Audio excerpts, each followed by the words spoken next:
Hello, everyone. I am going to try and vocalize what is happening right now since seeing Kyle Cease evolving out loud at the Dolby. So, if you didn't see the last 2 or 3 videos, go ahead and look at those also, because those kind of lead up to this. But in case you haven't, this past weekend, Saturday and Sunday, was Kyle Cease's Evolving Out Loud, which is a 2-day event. This time he had it at the Dolby Theater in Hollywood. So there were 3,000 other people there. And I shared in the last video that something so surprising came up for me. And that was, it was difficult for me to be in a room with 3,000 other people in Kyle's presence after having been in a room with him for 3 days with only 3 other people at a private retreat. Because during those 3 days with him privately and with the other people, I was seen and heard. We all were seen and heard every single second of those 3 days. And that was the first time in my life that I had ever experienced someone actually listening to anything that I had to say, to that, with that much attention and to that extent. So I shared yesterday that here I was in this theater now in Kyle's presence again for the first time since Flow Group in February, and with 3,000 other people, and it was difficult for me not to get that same feeling as I did in that room, not to get that same feeling of being seen and heard. What I'm learning is that I have been on a search of trying to find that in myself. So I meditated on this last night and this morning, and yesterday I shared that some abandonment, feelings of abandonment were coming up for me, because every time in my past life as a child and in my marriage that I would speak how I felt, say how I felt, have the courage to stand my ground on something, the person left. They got mad and they left. And so it's still really, really a welcome memory to me now, but before I didn't want to sit in it. I just wanted to shove it down.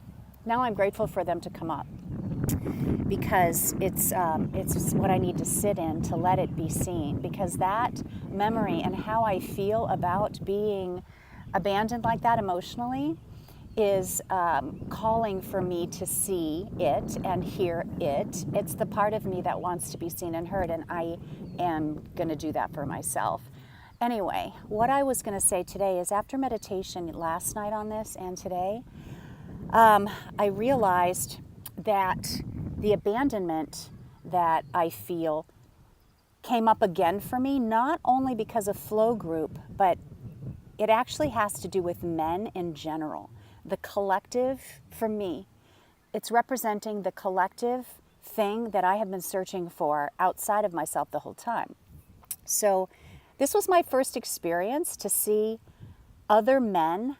So it was 3,000 people, men and women, to see a room full of open-hearted men gathered together, open-hearted, willing to share their feelings, speak their truth, listen to other people's feelings. It was just brought me to tears to be in an environment where you could say anything and men were listening to you, and they were saying anything and we were listening.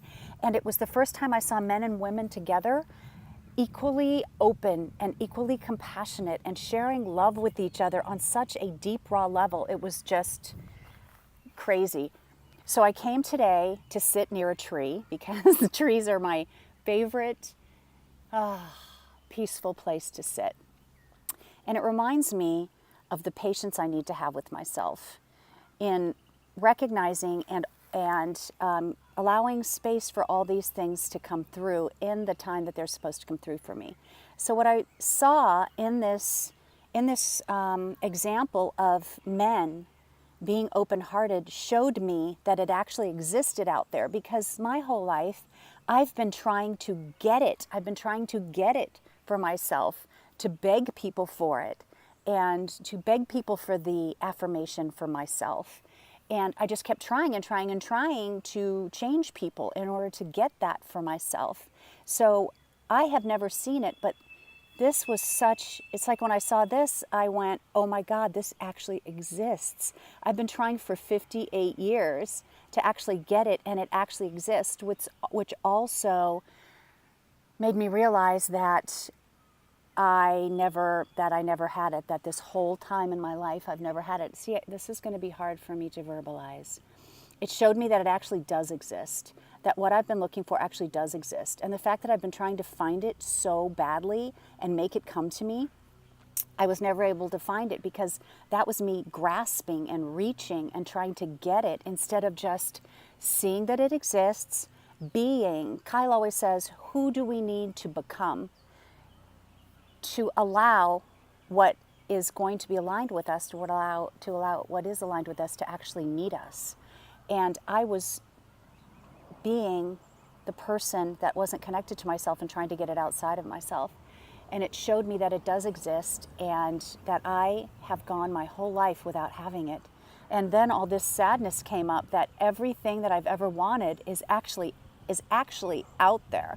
But before it's out there, it's in here, because I had to get into these 2.5 years since I left my marriage to allow myself to get inside of myself to a depth to where I could just have the courage to let things unfold and go 2.5 years without a relationship in my life in order to get that from myself, or get that feeling from myself, get that grounded, rooted stability in myself. Now I go to this event and I see it all around me and I'm like, wow, it's almost a relief and a confirmation that it does exist, but I was trying to grab it. And it's just comforting to me to know that there are men out there that write in journals, and men out there who looked you in the eye and let you express everything that you feel, and that they don't look away and they don't leave. But at the same time, it's a sadness that I have been missing that all my life.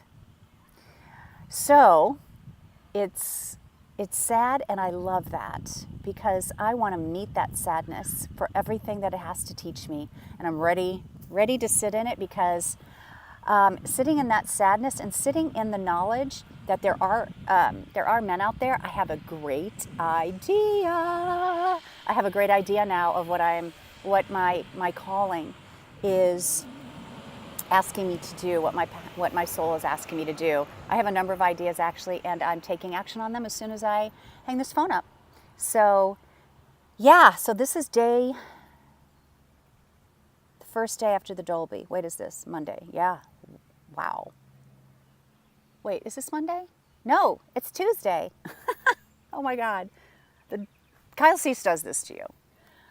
Anyway, yeah, so it's 2 days after the Dolby. And it's going to take a lot of time for things to just sink in and process, and to allow myself to see what's been missing my whole life. Let me be that. Let me be that. Let me open myself to that. Let me release the pain of never having that in my life, and therefore allowing there to be a void, sit in that void, welcome that void, so it can be filled now with what is aligning with me now that I don't need it, now that I'm not grabbing for it, now that I'm not lunging for it. Oh, I love, feeling my pain and my fears and my sadness has been some of my greatest joys. So thanks for listening, everybody. Subscribe to these videos to get more revelations. If they resonate with you, great. I'm just would love to share what I'm learning with others, because I really think we can make a difference in connecting with ourselves and connecting with other people, connecting with humans and changing, and men and women getting together and just bridging the gap of connection and communication. It's amazing. Amazing. I'm getting what my heart has always wanted for myself, and therefore I'm connecting with other people too. And my website is called aheartbasedlife.com, where I've been blogging what it's been like to blindly leave a 32-year marriage, not knowing what was ahead of me next. And really stepping into the unknown and stepping into my truth without even knowing what that is yet. Day by day, I'm learning my truth. All right, thanks for listening, everybody. Bye.